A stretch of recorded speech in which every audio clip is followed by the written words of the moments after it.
jackfruit special season പ്രമാണിച്ച് mamma's കിച്ചണിൽ ചക്കക്കുരു വെച്ചുള്ള രുചികരമായ രണ്ട് പഴയകാല കറികളാണ് ഇന്ന് നമ്മൾ തയ്യാറാക്കിയത്. അതിലൊന്നാമത്തേത് ഇവിടെ കാണിച്ചിട്ടുള്ള ചക്കക്കുരു പൊടിച്ചുലർത്തിയത്, എന്നാൽ രണ്ടാമത്തേതാകട്ടെ ചക്കക്കുരുവും മുരിങ്ങാക്കോലും കൊണ്ടൊരു കറി. ഈ രണ്ട് കറികൾക്കും ചക്കക്കുരു എങ്ങനെയാണ് വൃത്തിയായി ക്ലീൻ ചെയ്തെടുക്കുന്നത് എന്നാണ് മമ്മാസ് കിച്ചണിൽ ആദ്യമായി നമ്മൾ അവതരിപ്പിക്കുന്നത്. So let's start it. നമ്മൾ ചക്കക്കുരു നന്നാക്കി എടുക്കുമ്പോൾ ആദ്യം എന്താ ചെയ്യണമെന്ന് പറഞ്ഞാൽ, എല്ലാ ചക്കക്കുരുവിൻ്റെയും മോൾ ഭാഗത്തായിട്ടൊരു ഞെടുപ്പ് പോലെ ഒരു ഷേപ്പിലൊരു ഞെട്ട് പോലെ ഒരു സാധനം ഉണ്ടാവും. ആ സാധനമാണ് ആദ്യം റിമൂവ് ചെയ്യണത്. എന്നിട്ടാണ് നമ്മൾ പിന്നെ തൊണ്ട് കളയാൻ തുടങ്ങണം. ഇങ്ങനെ ഈ ഞെട്ട് പോലത്തെ ഈ സാധനം എല്ലാ കുരുവിനും ഉണ്ടത്. ഇങ്ങനെ ആദ്യം കത്തി കൊണ്ട് ആ ഭാഗം അങ്ങ് മാറ്റും. അത് കഴിഞ്ഞിട്ട് പിന്നെ വെള്ളത്തൊലി കളയും. പിന്നെയാണ് ബ്രൗൺ തൊലി. വെള്ളത്തൊലി കളയുമ്പോൾ കുറച്ച് ബ്രൗണും ആ കൂടെ പോരും കേട്ടോ. നന്നായിട്ടങ്ങനെ ഇത് ഫ്രഷ് ചക്കക്കുരു ആണെങ്കിൽ നല്ല സ്പീഡിൽ നമുക്ക് ക്ലീൻ ചെയ്തെടുക്കാൻ പറ്റും. ആദ്യം നമുക്ക് ഇങ്ങനെ ഏറ്റവും പുറത്തുള്ള തൊലി ഈ വെളുത്ത നിറത്തിലുള്ളത് കളയണം, ഈ തൊലി.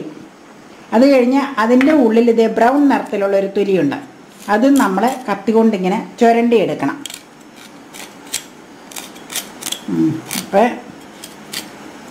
ഇത് ക്ലീനായിട്ട് കിട്ടും. ചിലരെങ്ങനെയാണെന്ന് വെച്ചാൽ ഈ വെളുത്ത തൊലി മാത്രമേ കളയുള്ളൂ, ഈ ബ്രൗൺ കളയൂല. അതിൽ ബ്രൗൺ തൊലിക്കകത്ത് കാൽസ്യോമറ്റി ഉണ്ടെന്നാണ് പറയപ്പെടുന്നത്. നമ്മൾ പക്ഷേ ക്ലീനായിട്ട് വൈറ്റ് കളറായിട്ട് എടുക്കണത്. രണ്ട് തൊലിയും കളഞ്ഞെടുക്കും ക്ലീനായിട്ട്. പുതിയ ഫ്രഷ് ചക്കക്കുരു ആണെങ്കിൽ ഒന്ന് നമ്മൾ കഴുകി ഇങ്ങനെ തിട്ടയിലിട്ട് ഒന്ന് ഉണങ്ങി വെള്ളം വലിഞ്ഞിട്ടേ ഒരുക്കാൻ പറ്റുള്ളൂ. അല്ലെങ്കിൽ നനവുണ്ടെങ്കിൽ ഇങ്ങനെ കയ്യിൽ പിടിക്കാൻ പറ്റൂല, നമുക്ക് ഒരുക്കിയെടുക്കാൻ. ഉണങ്ങിയിരിക്കണം കുരു എപ്പോഴും. ഫ്രഷ് കുരുവിനാണ് രുചി കൂടുതൽ.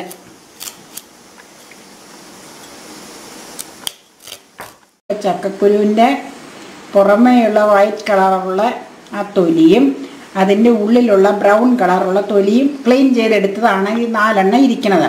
ഇനിയിപ്പോൾ ഇത് നമുക്ക് കട്ട് ചെയ്ത് ഓരോന്നും 4 പീസാക്കണം. അത് കാണിക്കാം. അതിൻ്റെ ഇങ്ങനെ 2 ആക്കണം ആദ്യം. പിന്നെ ഇത് ഇങ്ങനെ 4 പീസാണ്.